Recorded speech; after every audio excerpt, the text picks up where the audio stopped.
Good morning guys, welcome to my YouTube channel Thattum Thaviyum. എന്തൊക്കെയുണ്ട് വിശേഷങ്ങൾ? എല്ലാവരും സുഖമായിരിക്കണോ? ഞാനിവിടെ സുഖമായിരിക്കണു.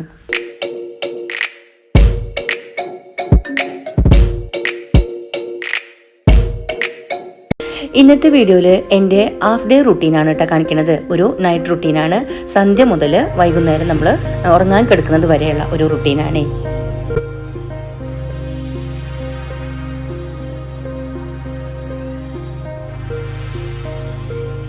ഇന്നും പതിവ് പോലെ വീടും പരിസരമൊക്കെ വൃത്തിയാക്കിയിട്ട് കുളിച്ച് സന്ധ്യാദീപം വെക്കാണ് കേട്ടോ.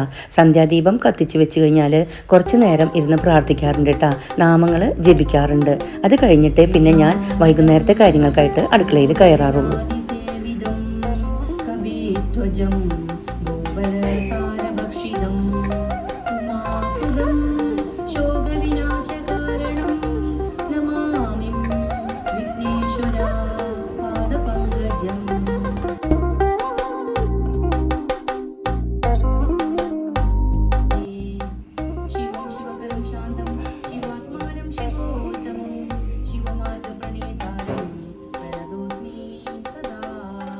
മോൻ ജോലി കഴിഞ്ഞ് എത്തിയിട്ടുണ്ട്.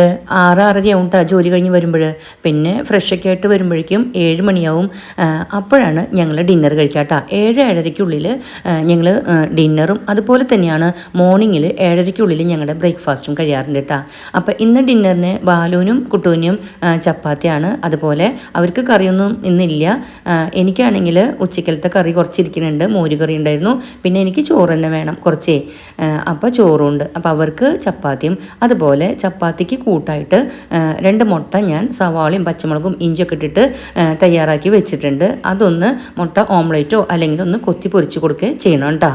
അപ്പോൾ ചപ്പാത്തി ചുട്ട് കഴിഞ്ഞപ്പോൾ ആ തവയിലേക്ക് തന്നെ ഞാൻ കുറച്ച് ഓയിൽ ഒഴിച്ചു കൊടുത്തിട്ട് തയ്യാറാക്കി വെച്ചിട്ടുള്ള നമ്മുടെ ഓംലേറ്റിൻ്റെ കൂട്ട് ഇട്ട് കൊടുത്തു കേട്ടോ. ആദ്യം ഞാൻ വിചാരിച്ചു അത് ഓംലേറ്റ് ആക്കാമെന്ന്. പിന്നെ അത് ഈ തവയിലേക്ക് കൂടുതലാണ്.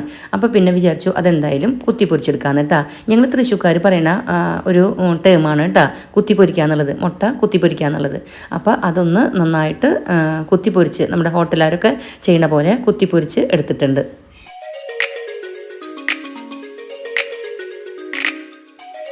ചപ്പാത്തിയും മുട്ട കൊത്തിപ്പൊരിച്ചതൊക്കെ തയ്യാറായി വരുമ്പോഴേക്കും മോനും ഫ്രഷായിട്ട് വന്നു കേട്ടോ. അപ്പോൾ പിന്നെ നമ്മൾ ഡിന്നർ ഒരുമിച്ചിരുന്നിട്ട് കഴിക്കാണ് കേട്ടോ. ഇവിടെ ഞങ്ങൾക്കൊരു ശീലമുണ്ട്, വീട്ടിലുള്ള എല്ലാ മെമ്പേഴ്സും ഒരുമിച്ചിരുന്നിട്ട് ഭക്ഷണം കഴിക്കണം എന്നുള്ളത് കേട്ടോ. പിന്നെ ചില സമയത്ത് നമുക്ക് ഇപ്പോൾ എക്സാമ്പിൾ പറയുകയാണെങ്കിൽ മോനൊക്കെ ജോലിക്ക് നേരത്തെ പോവും. ആ സമയങ്ങളിൽ പെട്ടെന്ന് മോനെ വിടണം എന്നുള്ളതായിരിക്കും നമ്മുടെ പ്രയോറിറ്റി. മോനെ ജോലിക്ക് വിടണം എന്നുള്ളതായിരിക്കും. ആ സമയത്ത് നമ്മൾ അവരെ ഊട്ടി നല്ല ഭംഗിയായിട്ട് വിടാന്നുള്ളതാണ്. അന്നേരങ്ങളിൽ ചിലപ്പോൾ നമുക്ക് സാധിച്ചു എന്ന് വരില്ല. എന്നിരുന്നാലും റിലാക്സ് ആയിട്ടിരിക്കുന്ന സമയങ്ങളിൽ നമ്മുടെ മാക്സിമം ഫുഡ് ഏതാണെങ്കിലും ഒരുമിച്ച് തന്നെ ഇരുന്ന് കഴിക്കുക എന്നുള്ളതാണ് കേട്ടോ നമ്മളുടെ ഒരു നിശ്ചയം. അല്ലെങ്കിൽ നമ്മൾ ചെയ്യാറുള്ളതും നമ്മുടെ ശീലവും അത് തന്നെയാണ്. അത് എൻ്റെ അച്ഛനായിട്ടും അങ്ങനെ ഒരു ശീലക്കാരനായിരുന്നു കേട്ടോ. ഞങ്ങൾ ഒരുമിച്ചിരുന്നിട്ടാണ് ഭക്ഷണം കഴിക്കാറുള്ളത്. അതുപോലെ തന്നെ ചില സമയങ്ങളിൽ എല്ലാവർക്കും ഉള്ള ഭക്ഷണം ഞാനൊരു വലിയ പാത്രത്തിലെടുത്തിട്ട് ഉരുട്ടി കൊടുക്കാറുണ്ട് കേട്ടോ. പ്രത്യേകിച്ചും നമ്മളെല്ലാവരും ഉണ്ടെങ്കിൽ അങ്ങനെ ഉരുട്ടി കൊടുക്കാറുണ്ട്. അതുപോലെ ബാലു ഞങ്ങൾക്കും ഉരുട്ടി തരാറുണ്ട്. പരസ്പരം ഏത് ഫുഡും അങ്ങോട്ടും ഇങ്ങോട്ടൊക്കെ വായിൽ വെച്ച് കൊടുക്കണ ഒരു ശീലം ഞങ്ങളുടെ ഇടയിലുണ്ട് കേട്ടോ. കുട്ടൂനും ബാലുവിനും ചപ്പാത്തിയാണ്. എനിക്ക് ചോറ് വേണമെന്ന് ഞാൻ പറഞ്ഞല്ലോ. അപ്പോൾ ചോറും ഉച്ചയ്ക്കുള്ള മോരുകറിയും എടുത്തിട്ടുണ്ട്. ഉപ്പേരിക്കറി ഉണ്ട്. പപ്പടമൊക്കെ കൂട്ടിയിട്ട് ഞാനും എനിക്കുള്ള ചോറ് കഴിക്കുകയാണ്.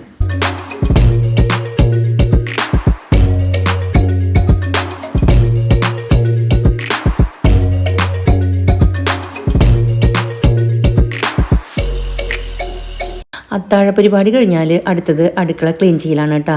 പാത്രങ്ങളൊക്കെ കഴുകി സ്ലാബൊക്കെ തുടച്ച് സ്റ്റൗവൊക്കെ ഒന്ന് തുടച്ച് നീറ്റാക്കി ഇടും കേട്ടോ. പാത്രം കഴുകണ വീഡിയോ ഞാൻ ഇതിൽ ഉൾപ്പെടുത്തിയില്ല കേട്ടോ. അപ്പോൾ അതൊക്കെ ഒന്ന് നീറ്റാക്കി തന്നാൽ ചിലപ്പോൾ പാത്രങ്ങൾ ബാലുമായിരിക്കും കഴുകുക. അപ്പോഴേക്കും ഞാൻ പിറ്റേന്നത്തേക്കുള്ള കടലയോ പയറോ മുതിരൊക്കെ വെള്ളത്തിലിടണമെങ്കിൽ അതിടും. അങ്ങോട്ടും ഇങ്ങോട്ടൊക്കെ മാറിയിട്ട് ആണ് കേട്ടോ ഞങ്ങൾ ഷെയർ ചെയ്തിട്ടാണ് പണികളൊക്കെ എടുക്കണത് കേട്ടോ. ഇന്നാൾ ഇന്ന പണി എന്നല്ല. ബാലു എപ്പോഴും എൻ്റെ കൂടെ ഉണ്ടാവും. അടുക്കളയിലായാലും എപ്പോഴും ഉണ്ടാവും കേട്ടോ. അതുപോലെ തന്നെ ഇതുപോലെ ഒരു പിടി ചോറ് എപ്പോഴും ഞാൻ കരുതും കേട്ടോ. അത് രാത്രി നമ്മൾ പിന്നെ അത്താഴമൊക്കെ കഴിഞ്ഞ് കഴിഞ്ഞാൽ അത് വെള്ളമൊഴിച്ച് വെക്കും. ബാക്കി വന്ന ചോറെന്നല്ല കേട്ടോ. അതൊരു വിശ്വാസം. കാരണം ഒരു സമാധാനമാണ് ഒരു പിടി ചോറ് ഇതുപോലെ ഒന്ന് കരുതുമ്പോൾ കേട്ടോ. അത് കഴിഞ്ഞാൽ അത്താഴ പരിപാടിയൊക്കെ കഴിഞ്ഞ് അടുക്കളയൊക്കെ ക്ലീൻ ആക്കി എൻ്റെ ഭാഷയിൽ പറഞ്ഞു കഴിഞ്ഞാൽ മെസ്സ് ക്ലോസ് ചെയ്യും. എന്നിട്ട് പിന്നെ നമ്മൾ അടുത്തത് കുറച്ച് നേരം നമ്മുടേതായ ഒരു എൻ്റർടൈൻമെൻ്റ് ആണ് കേട്ടോ. അതിനായിട്ട് മോൻ ഇന്നൊരു മൂവി ഇട്ടിട്ടുണ്ടായിരുന്നു. അപ്പോൾ അതൊക്കെ ഒന്ന് അവൻ്റെ കൂടെ ഇരുന്ന് കാണായിരുന്നു കേട്ടോ. എനിക്കിങ്ങനെ ത്രൂ ഔട്ട് TV വാച്ച് ചെയ്യണതൊന്നും ഇഷ്ടമല്ല കേട്ടോ. സിനിമയോടൊന്നും അധികം ഭ്രമമില്ല. അപ്പോൾ കുറച്ച് നേരമൊക്കെ ഇങ്ങനെ ഇരുന്ന് കാണും. സീരിയൽ പരിപാടി ഒട്ടും ഇല്ല കേട്ടോ. എനിക്കിഷ്ടമല്ല സീരിയൽ കാണുന്നത്. പിന്നെ ഇതുപോലെ അമ്മയുടെ വീട് തൊട്ടടുത്താണല്ലോ, അവിടെയും അമ്മ TV കണ്ടിരിക്കുകയായിരിക്കും. അമ്മയ്ക്ക് വേറെ എൻ്റർടൈൻമെൻ്റ് ഇല്ല. അമ്മ അവിടെ സീരിയലൊക്കെ കണ്ടിരിക്കും. അപ്പോൾ ചിലപ്പോൾ അമ്മയുടെ കൂടെയുള്ള അനിയത്തി വർത്താനം പറയാൻ എൻ്റെ കൂടെ വരുമ്പോൾ ഞാനും ഫ്രണ്ടിൽ നമ്മൾ സിറ്റ് ഔട്ടിൽ വന്നിരുന്നിട്ട് വർത്തമാനം പറഞ്ഞിരിക്കാറുണ്ട്. പിന്നെ ഈ ഒരു കോമ്പൗണ്ടിൽ 7 വീടുകളുണ്ട്. ആരെങ്കിലുമൊക്കെ എപ്പോഴെങ്കിലും അപ്പുറത്തുനിന്ന് ഇളാമയോ ആരെങ്കിലുമൊക്കെ ഇതുപോലെ വർത്തമാനം പറയാനായിട്ട് വരാറുണ്ട് കേട്ടോ. ഇന്ന സമയം എന്നൊന്നുമില്ല, ഞങ്ങളൊക്കെ അങ്ങോട്ടും ഇങ്ങോട്ടും ബന്ധുക്കളാണല്ലോ. അതുപോലെ തന്നെ ഈ സമയത്തൊക്കെ ആയിരിക്കും അധികവും അനിയത്തിയുടെയോ ചേച്ചിയുടെയോ ഫോൺ കോളുകൾ, അല്ലെങ്കിൽ കസിൻസിൻ്റെ ഫോൺ കോൾസ് നമ്മൾ അങ്ങോട്ട് വിളിക്കണത്. അങ്ങനെയൊക്കെ 9:30 വരെ ഞങ്ങൾ 9:30-10 മണി വരെ ഇതുപോലെയൊക്കെ സമയം ചിലവഴിക്കും. 9:30 ആയപ്പോൾ മോളെ വിളിച്ചതാണ് ഞങ്ങൾ. പക്ഷേ മോളെ കിട്ടിയില്ല കേട്ടോ. മോള് ഫോൺ കട്ട് ചെയ്യുക ചെയ്തത്. അത് കഴിഞ്ഞ് 10 മണിയായപ്പോൾ അവൾ തിരിച്ചു വിളിച്ചു കേട്ടോ. അങ്ങനെ മോളായിട്ട് കുറച്ച് നേരം സംസാരിച്ചിരിക്കും. കുറേ കാര്യങ്ങൾ അവൾക്ക് പറയാണ്ടാവുമല്ലോ. ഇപ്പോൾ പ്രാക്ടിക്കലിൻ്റെ ടൈമാണ്. അപ്പോൾ പോയടുത്ത കാര്യങ്ങൾ, പോകുന്നത് തൊട്ട് വരുന്നത് വരെയുള്ള വിശേഷങ്ങൾ, അതുപോലെ തന്നെ ഒന്നും പറയാനില്ലെങ്കിലും നമ്മളും കുത്തി കുത്തി വിശേഷങ്ങളൊക്കെ ചോദിക്കും. ഒരുപാട് മലയാളി ഫ്രണ്ട്സൊക്കെ ഉണ്ട് കേട്ടോ അവർക്ക്. മോളുടെ കൂടെ ഒരു മലയാളി കുട്ടി തന്നെയാണ്. ഞാനത് കഴിഞ്ഞ പ്രാവശ്യം കാണിച്ചു തന്നുമല്ലോ വീഡിയോയിൽ. അതുപോലെ തന്നെ ഒരുപാട് മലയാളീസ് അവർക്ക് ഫ്രണ്ട്സ് ആയിട്ടുണ്ട്. അങ്ങനെയുള്ള വിശേഷങ്ങളും പോയെടുത്ത വിശേഷങ്ങളും ഒക്കെ പങ്കുവെക്കും. ഇപ്പം മോൾക്കും അവിടെ ജലദോഷമൊക്കെ പെട്ടിരിക്കുകയാണ് കേട്ടോ. അതുപോലെ തന്നെ നമ്മൾ ഇവിടുന്ന് ഷെയർ ചെയ്യുമ്പോൾ നമ്മുടെ നാട്ടിലെ തന്നെ മൊത്തം വിശേഷങ്ങൾ പങ്കുവെക്കും കേട്ടോ. അയൽപ്പക്കത്തെ വിശേഷങ്ങൾ, കസിൻസിൻ്റെ വിശേഷങ്ങൾ എല്ലാതും അങ്ങോട്ടും ഇങ്ങോട്ടൊക്കെ പങ്കുവെക്കും.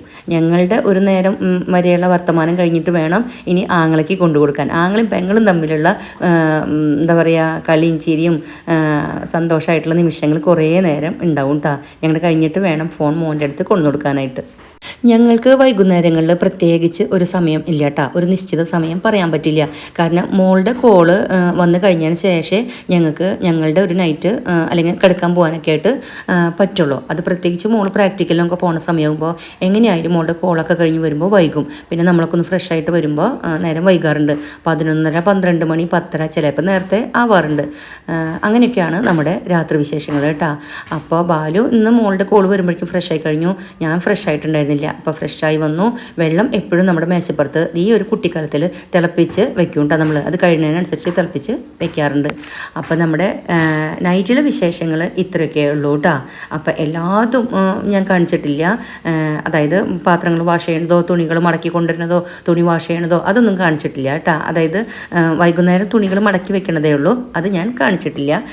ഇനിയുള്ള വിശേഷങ്ങൾ, ഇതൊരു പരീക്ഷണമാണല്ലോ വ്ളോഗിങ് ആയിട്ട്. അപ്പോൾ ഇനിയുള്ള വിശേഷങ്ങളിൽ അങ്ങനെ മാക്സിമം കുഞ്ഞു കുഞ്ഞു കാര്യങ്ങളും കൂടെ ഉൾപ്പെടുത്താനായിട്ട് ശ്രമിക്കാം കേട്ടോ. ഇനിയുള്ള കുറവുകളൊക്കെ നിങ്ങളുടെ കമൻറ്റിലൂടെ മാത്രമേ എനിക്ക് മനസ്സിലാക്കാനായിട്ട് പറ്റുള്ളൂ. അപ്പോൾ ഇതൊക്കെയാണ് ഇന്നത്തെ എൻ്റെ ഹാഫ് ഡേ റുട്ടീൻ അല്ലെങ്കിൽ നൈറ്റ് റുട്ടീൻ വിശേഷങ്ങൾ കേട്ടോ. ഫ്രഷായി വന്നതിന് ശേഷം നിങ്ങൾക്ക് ഗുഡ് നൈറ്റും സ്വീറ്റ് ഡ്രീംസും പറയണതാണ് കേട്ടോ ആ ഒരു കുഞ്ഞ് വീഡിയോ ക്ലിപ്പ്. അപ്പോൾ ഇതൊക്കെയാണ് എൻ്റെ നൈറ്റ് റുട്ടീൻ വിശേഷങ്ങൾ അല്ലെങ്കിൽ ഹാഫ് ഡേ വിശേഷങ്ങൾ കേട്ടോ. പിന്നെ എന്താണ്, എന്തെങ്കിലും തെറ്റുകുറ്റങ്ങളോ ഞാൻ പറഞ്ഞതിലോ പ്രവർത്തിച്ചതിലോ കാണിച്ചതിലോ ഒക്കെ ഉണ്ടെങ്കിൽ എന്തായാലും ഒന്ന് ചൂണ്ടിക്കാണിക്കാൻ മറക്കരുത് കേട്ടോ. എന്നെ വാച്ച് ചെയ്യണ നിങ്ങളെല്ലാവരോടും ഞാൻ എപ്പോഴും കടപ്പെട്ടിരിക്കും. ഇതുപോലെയുള്ള വീഡിയോകളിലൂടെ നമുക്ക് ഇനിയും കാണാം. Till then take care, by.